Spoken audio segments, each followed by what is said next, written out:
센서가 작동을 할 겁니다. 그 후에 이제 뒤에 있는 센서가 작동을 하겠죠. 브레이크를 밟으시고 조금만 더 스탑 하시고 드라이브 놓으시고 손은 잡으시지 마시고 브레이크에서 발을 떼세요. 완전히 떼셔도 돼요. 괜찮습니다. 아직 소리가 안 났으니까 더 많이 가셔도 돼요. 조금 더. 네, 잘하셨습니다. 작동법을 익힌 후 자동주차 시스템을 사용했을 때와 하지 않았을 때를 비교해봤다.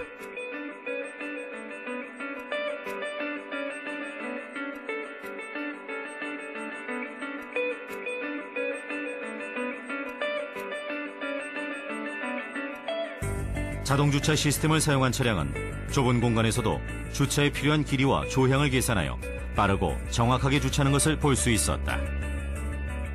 초보자가 운전하기 굉장히 좋을 것 같아요. 그리고 제가 저 시스템이 굳이 필요 있을까 이 생각을 했는데 막상 운전을 해보고 나니까 굉장히 편리하고 그렇다는 생각이 많이 들더라고요.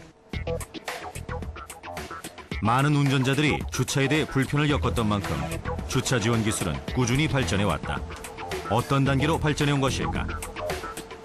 차량 후방에 초음파 센서를 장착한다거나 카메라를 장착해서 그 뒤쪽 장애물과의 거리라든가 후방의 상황을 사람들한테 보여줘서 운전자가 그 정보를 가지고 주차를 하도록 이렇게 도와주는 그런 보조적인 수단의 장비들이 있었고요.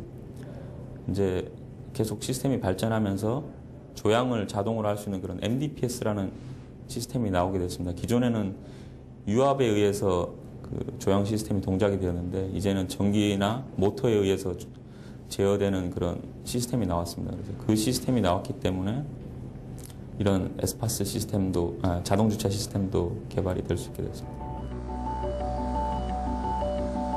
자동차의 방향을 조절하는 장치가 바로 조향 장치인데 운전자가 핸들을 회전시키면 기어를 통해 회전 운동이 직선 운동으로 바뀌고 이를 통해 바퀴가 좌우로 움직이는 원리다.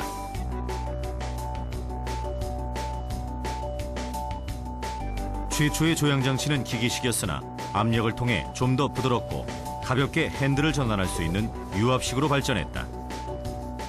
이 구조는 유압식으로서 스티어링 기어 내부에 오일이 있습니다. 그 오일이 좌우로 움직이면서 운전자가 핸들을 돌릴 때 회전력을 가볍게 해주는 구조입니다.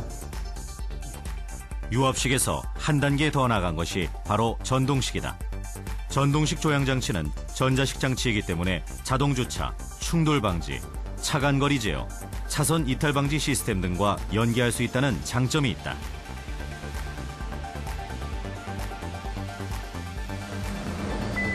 이것은 전동식 조향 장치가 사용된 시스템 중 차선 이탈 방지 시스템으로 차선을 이탈하게 되면 조향 장치가 스스로 움직여 차선을 유지시키는 시스템이다.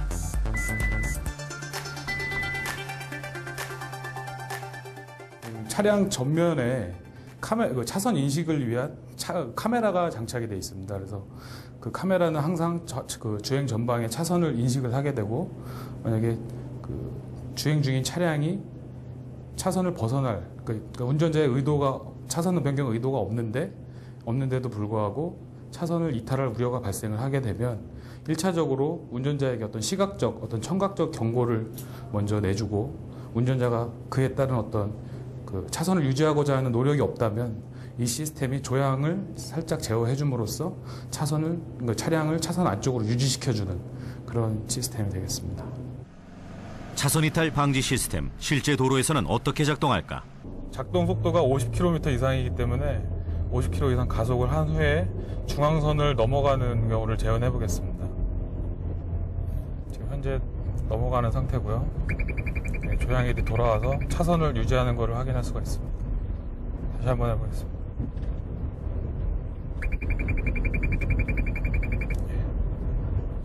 클러스터 좌우측에 왼쪽 차선을 지금 침범했는지 오른쪽 차선을 침범했는지 시각적으로 표시를 하고 그 좌우측 알람 소리를 통해서 청각적으로도 경고를 합니다. 차선 인식을 담당하는 것은 차량에 장착된 카메라인데 주행 전방에 차선을 인식하고 판독하여 차선 이탈에 우려가 있는지를 판단하게 된다. 초당 10장에서 20장 정도의 프레임을 갖는 어떤 그 영상을 계속 취득을 하게 되는데요. 이미지 프로세싱 방법에 의해서 차선만을 추출을 하게 됩니다. 근데 그 추출하는 방법은 일단 그 저장된 영상을 바탕으로 그 차선이 있을 만한 위치, 그러니까 관심 영역을 일단 설정을 하게 되고요. 거기서 이제 컨트라스트를 봐서 대비, 명도 대비 같은 거를 분석을 해서 이게 도로인지 아니면 도로가 아닌지를 먼저 판단을 하고 패턴을 분석을 해서 차선만을 최종적으로 추출을 하게 됩니다. 차량이 차선 이탈을 할 때는 여러 가지 경우가 있다. 만일 운전자가 차선을 변경하기 위해 방향지시 등을 켜고 차선을 이탈하려고 하면 어떻게 될까? 이번에 이제 중앙 차선이 아니고 일반 차선이라고 가정을 한 후에 일반 운전자가 방향 지시 등을 켜고선 그 차선 변경하는 걸 보여드리겠습니다. 아무런 경고음도 없고 조향 제어도 들어가지가 않습니다. 방향 지시 등을 미리 켰기 때문에 차선을 이탈해도 아무런 경고도 조향 장치도 작동하지 않는다. 운전을 하다 보면 방향 지시 등을 켜지 않고 차선을 바꾸는 경우가 있다. 이럴 때 차선 이탈 방지 시스템이 운전에 방해를 주진 않을까? 예, 일단은 LKS가 먼저 작동을 하다가 운전자가 그 차선 변경을 하려고 하면 예, 운전자의 의도대로 차선 변경을 할 수 있는 시스템입니다. 근데 불은 계속 소리 나네요. 예, 그러니까 조향 휠에 힘만 안 들어오고요. 일단은 방향 지시 등을 켜지 않았기 때문에 그 운전자에게 지금 차선을 침범하고 있다는 걸 경고해주기 위해서 예, 방향 지시 시각적이나 청각적 경고는 계속 하고 있는 상태입니다. 차선 이탈 방지 시스템과 관련된 첨단 기술은 차선 이탈 시 경고음을 울리는 것까지 양산차에 적용되고 있다. 자동 조향 장치가 상용화되려면 아직 좀 더 시간이 필요하다고 한다. 왜 그런 것일까? 조향 장치를 능동적으로 막 적극적으로 개입을 시켜서 차량을 안쪽으로 넣어준다든지 차선 안쪽으로 넣어준다든지 아니면은 그 운전자가 손을 놓고 있더라도 스스로 주행하게 만드는 거는 아직까지는 현재 법규로 규제가 되고 있고요. 아까 말씀드렸듯이